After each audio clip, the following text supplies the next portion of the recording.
the other way, and I know it's vertical in the other plane. So that is a top job. Excellent. Now we can move on to the controls. First up, the cyclic. Putting the cyclic controls together is not too tricky. Most of it can be done on the bench. You start with your drawing, because that'll kind of refer to everything, all the parts you need to put together. It's all dual controls, this helicopter, so you've got two control sticks there. They attach into two cyclic clevises here, which will attach to this, which is the cyclic main shaft that goes across the helicopter, which connects these two together so they move in the same orientation. And it's then a load of nuts and bolts to put it together. And we start with the clevis. Just has a couple of nylon bushes, and then it slots over the cyclic shaft weldment.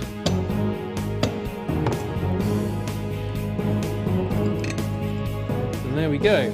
Next job is to fit the dual lateral tube. They have these little rod ends that are threaded into either end, and they just screw in. Then flip over the weldment so that I can drop the bolts through. There we go, and there you got it. We have dual control. Now I can put it on the ship. Two bits to put in finally. Bit 1, bit 2.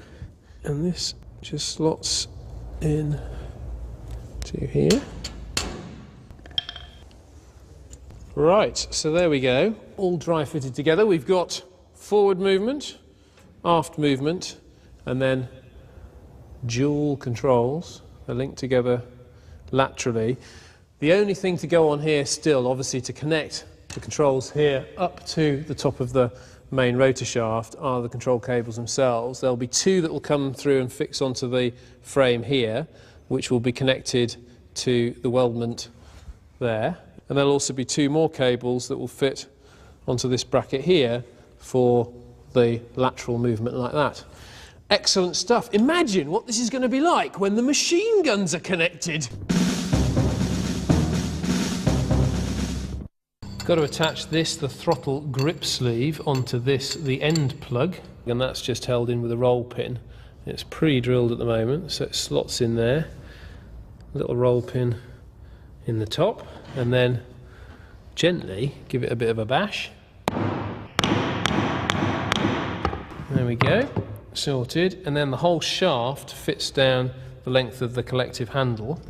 We'll just slide that in one end. So it's a little bit stiff at the moment because it's still covered in its protective layers, and if I strip that off it'll rust very quickly, so just a little bit of a squeeze down for now. That's sorted out, which put another one of these B control arms. There we go. And then it's just the bolt through and the nut on the other side. So that's the B control arm on. Now I need to put on this bit, number 8, E15 9030, the throttle connector, and yes, you guessed it, because it's got some welding on, it's a weldment.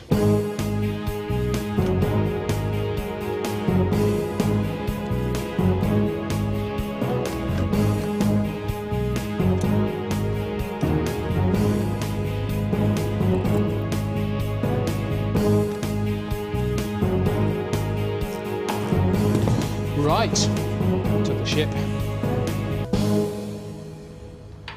One of the things that I love about this project is that it's very modular. You build something on the bench and you then fix it to the airframe.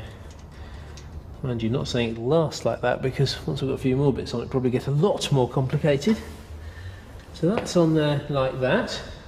And then finally, it's not going to go on now, but finally there will be the passengers.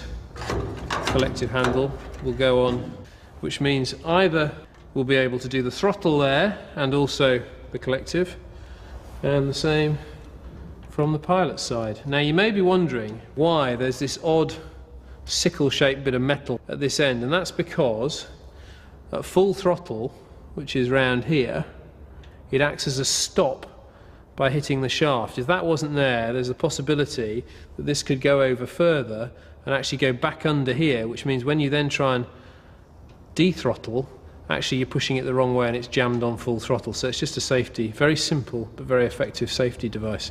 So some cables to attach to this, obviously, which will go to the engine, to the throttle. But that's sorted. So we've done the cyclic, done the throttles, done the collective. Now there was one more control. Yes, direction, anti-torque, that'll be the pedals. So this will slot through here, like so. And number 2 goes in like so. 3 and 4. Go here. So if we put that on first, pedal 2 there. My next spacer. Then pedal 1. Last spacer. That's pedal 3. Next spacer and last pedal. The push is in there, which with a bit of a squeeze it will go in, but I'm not going to put that in yet because I've got to make some scissors. Yes, you heard me right, some scissors. These are a couple of scissors, not like the kind of scissors you cut things with, but very important bits of kit that will fix up here and will swivel. The hole here will connect with a connector rod to the bottom of this right hand pedal, the other side here down to here, that when one pedal moves forward the other one will have to move backwards, and there's one scissor for this side and one for the pilot side. First job is to knock in some nylon bushes.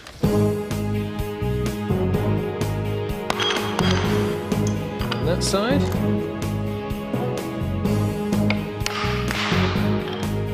One in tiny amount of grease. And then the bolt goes in from there.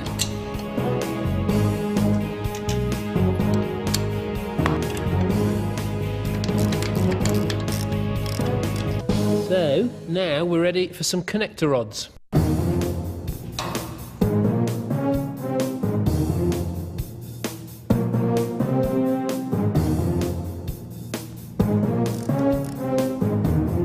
Okay, so the scissor is a very simple piece of engineering, but look at that. One forward, one back. Superb. Now, all the kit's on the aircraft, but it's got to be connected up to the bits it controls. I need some control cables. Yes, even the control cables come in their little packages, E14 card 4F and E14 card 3F. Which one shall I start with? 3F.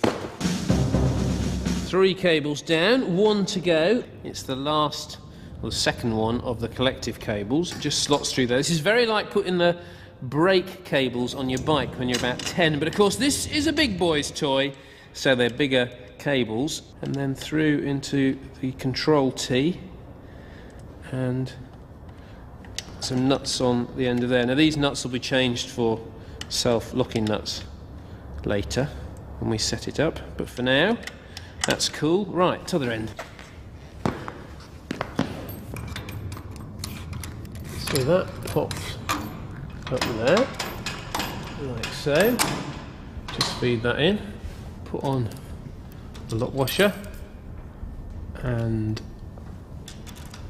a lock nut. Now, the reason that this has 2 cables for each of these controls is, one, because that's a safety measure, obviously, because if one snaps you've still got some control, but also because when these are tensioned they will be tensioned against each other, and that will then move this, which is a rod end on a control T, which fits on the top of there like so. Just drop that down and put the lock nuts on, and it will move it into the perfect position to fit in this clevis. And then the job, as they say, is a good one.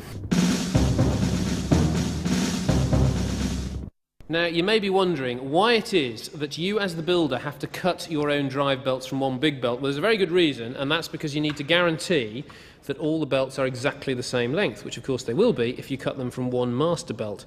Now, I need 2 ridges and a groove in between for each belt, like so, and then with the knife up from the other side, it's then a steady old process of just cutting away from you down that groove. And it doesn't need to be a precise straight line, because I will sand the rough edges off after each belt is cut.